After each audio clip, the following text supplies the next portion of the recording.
પૂનમ story. આજે અમે બનાવીશું ગુલાબ જાંબુ અને કાલે ધરમપુર બાજુ એક અનાથ આશ્રમ છે જ્યાં 100 બાળકીઓ રહે છે એને એઝ અ મીઠાઈ તરીકે અમે જમાડવા જવાના છીએ. તો તમે આખો વિડીયો જોવો કઈ રીતે અમે ગુલાબ જાંબુ બનાવીએ છીએ. તો હવે આપણે માવો લઈને ધીમે ધીમે એને મેશ કરવાનું ચાલુ કરીશું. ધીમે ધીમે બિપિનભાઈ ચાલુ કરો તમે. આમાં કોઈ બી જાતની ગોળી કે એવું ના રહેવું જોઈએ આ માવાની અંદર. એ રીતે આપણે મેશ કરવાનો છે, બરાબર?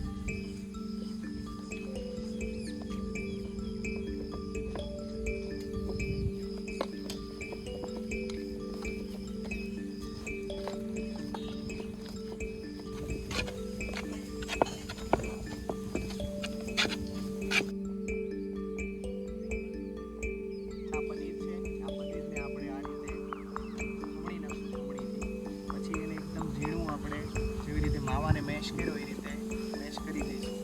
પછી બંનેને મિક્સ કરીને આગળ પ્રક્રિયા ચાલુ કરીશું.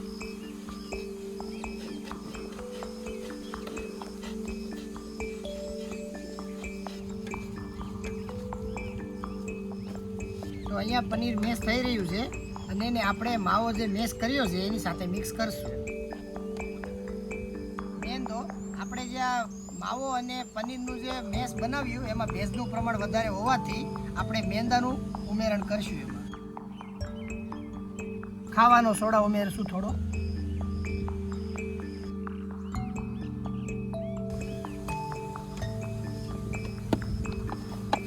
તો હવે આપણે ચાસણી બનાવવાની પ્રોસેસ ચાલુ કરશું. એના માટે સૌપ્રથમ આપણે લઈશું ખાંડ.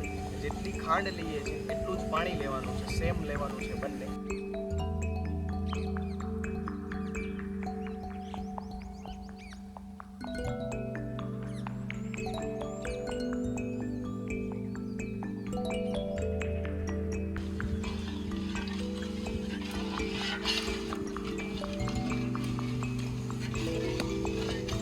તો આપણે લોટ બનાવી ગયો છે અને આપણે એને એર ટાઈટ પેકિંગ કરીએ છીએ. હવે ચાસણીમાં બીજા ઇન્ગ્રેડિયન્ટ એડ કરવાના છે. એમાં નાખીશું આપણે એલચી થોડી, ગુલાબ જળ, સેફ્રોન, કેસર,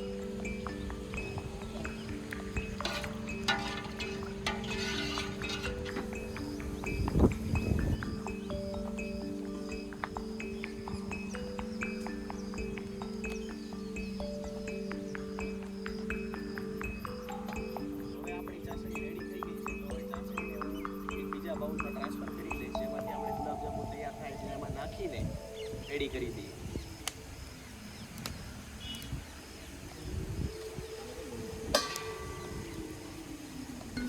તમે જોઈ શકો છો ચાસણી.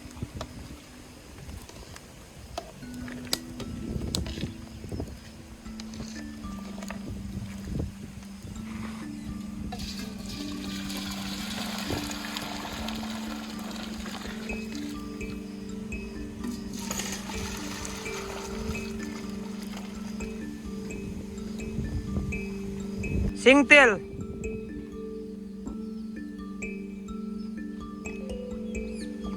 તો આપણે એક ગોળી નાખીને ટ્રાય કરી લઈએ કે તેલ આવી ગયું છે કે કેમ. આપણું તેલ આવી ગયેલું છે.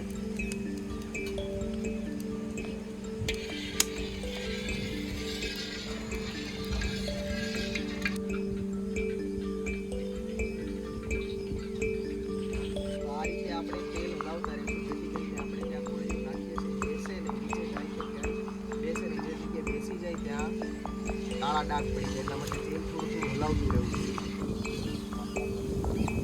હવે આપણે ગુલાબજાંબુને કાઢીને સીધા ચાસણીમાં નાખીશું.